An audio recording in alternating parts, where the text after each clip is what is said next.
Buen día tengan todos ustedes. Ahora vamos a hablar de la materia de cálculo diferencial e integral, en particular en la clase número 9, función par e impar. Vamos a dar lectura a estas dos pequeñas definiciones. Se dice que una función es par si al reemplazar la variable x por menos x equivale a la función original. Y la segunda dice que una función es impar si al multiplicar por menos la función original equivale a reemplazar la variable x por menos x.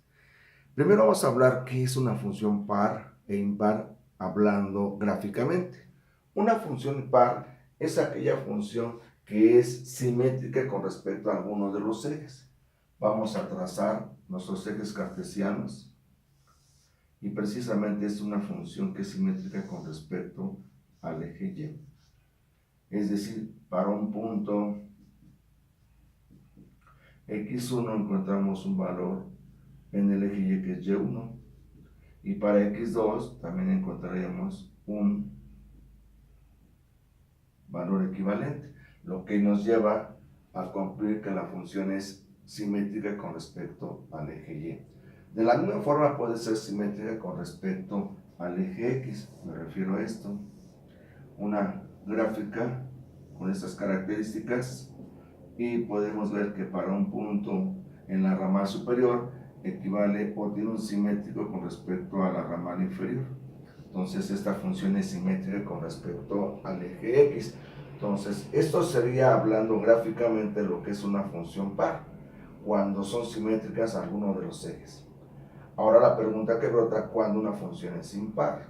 Una función es impar cuando el gráfico de la función es simétrico con respecto al origen. Es decir, si tenemos nuestros ejes cartesianos y tenemos una función con estas características y unimos uno de los puntos del gráfico superior derecho con uno de los puntos del gráfico inferior izquierdo, al unirlos vemos que cortan al origen, aquí lo cortan. Eso nos lleva a pensar que la función es totalmente impar.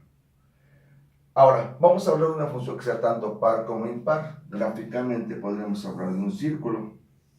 Un círculo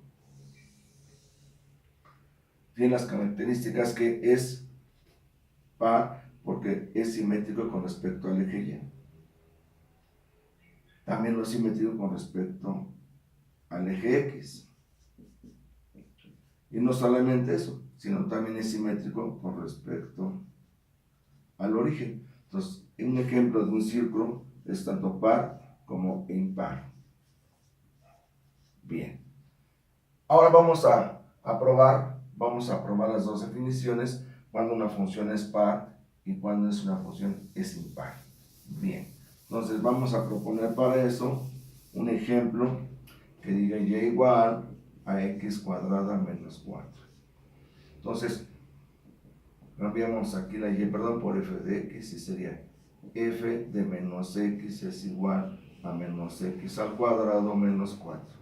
Si hacemos operaciones, f de menos x es igual a x cuadrada menos 4. Y podemos ver que la función original es igual que la función calculada, lo que nos lleva a concluir que la función es par. La función es impar si proponemos f de x igual a x cúbica y multiplicamos por menos la función menos f de x, nos quedaría menos x cúbica. Si ahora cambiamos la variable x por menos x, nos daría menos x cúbica.